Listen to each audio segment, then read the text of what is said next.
involved or have suffered from such sharp practices that they say is taking place in the embassy right now must come forth, meet with us, form a kind of body so that we can get clear evidence to address these issues with. Otherwise, it will, for me, it will be like a baseless accusation, like we're accusing the people of the embassy of taking money. We have no evidence to prove to that fact. So this is my take on it. We have to constitute a body. I'm calling on everybody to that has been one way or the other suffered some level of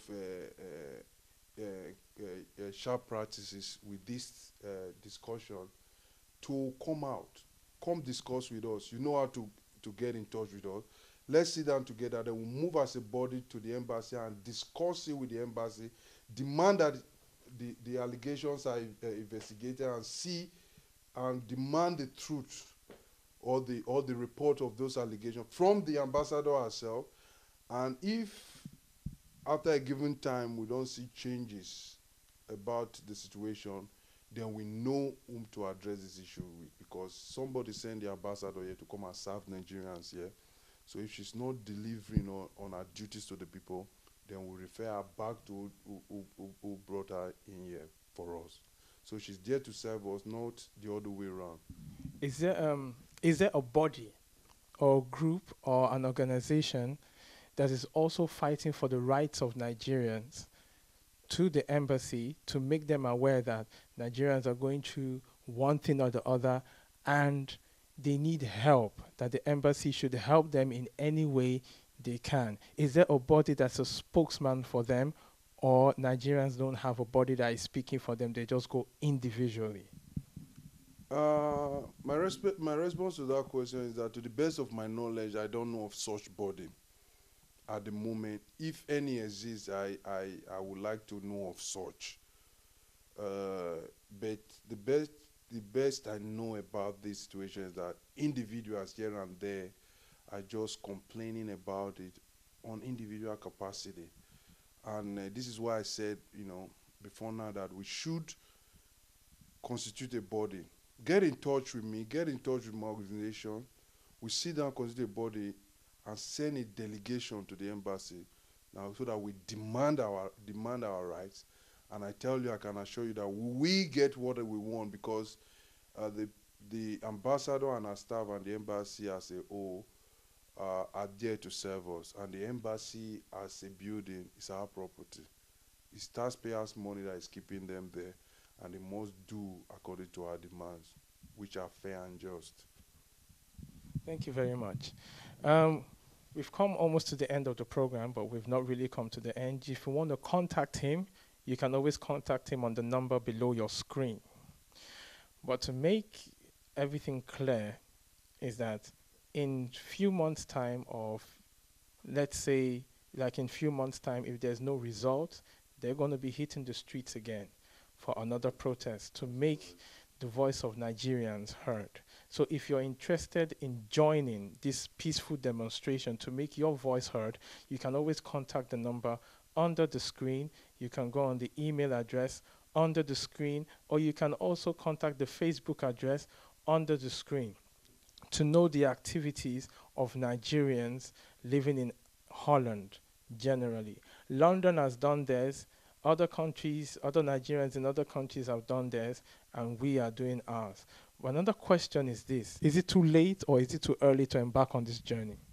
I believe the journey you're speaking about is with respect to the protest that has been going on around the world and in Nigeria, right? It's a journey of getting a better Nigeria. Of And course. the protest in Holland is just the beginning. Yeah, the protest in Holland is just the beginning, and it's never too late to address injustice, as you know, because it's something that is affecting you. For example, is it too late for us to address Boko Haram's killing that comes up every now and then, and the world is watching what is happening? So it's not too late. we're going to be on these issues. We're going to be fighting for the rights of Nigeria. We'll be fighting for good governance, good leadership. We're going to fight against wastage in governance, a bloated kind of government that we run at the present state. And we're going to fight for the implementations of policies. There are good policies, quite all right, on the table, but they are not being implemented. So we're going to continue to fight. That I can assure you. So do you see the issue of Boko Haram? Do you see it leading to a civil war? If history is something that we have to learn from, we know what happened in 1967 and what led to the Civil War. And if you can look at it clearly, there is similarity with what happened then and now. However, let me say this, that Nigeria is one nation united for peace and the development of our people. Therefore, I don't foresee in any way, as long as I live, that Nigeria will divide against itself. So Boko Haram, that is trying to cast fear into the hearts of people by their activities, cannot divide Nigeria. Nigeria will remain united in all fronts, and we will defeat them. We've been into other problems before now. We overcame those problems, and also with this Boko Haram thing, we are going to overcome them. We're going to fish them out, and the sponsors and the Boko Haram themselves will be brought to justice. How do you find the turnout today, and what effect does the turnout have on the protest? The turnout was great. I know most people will say, we expect a larger number than this. Why did it turn out this way and all that? I said, well, I was actually thinking that we're going to be there alone, but a few other Nigerians called in. Some called in to say they had other engagement because today happens to be Tuesday, not like on a weekend. So they are working and they couldn't show up. And others did show up. I think, by my own expectation, I think the turnout was great, and as we make for more demands, like all the protests after now, subsequent ones, I think the turnout will be larger.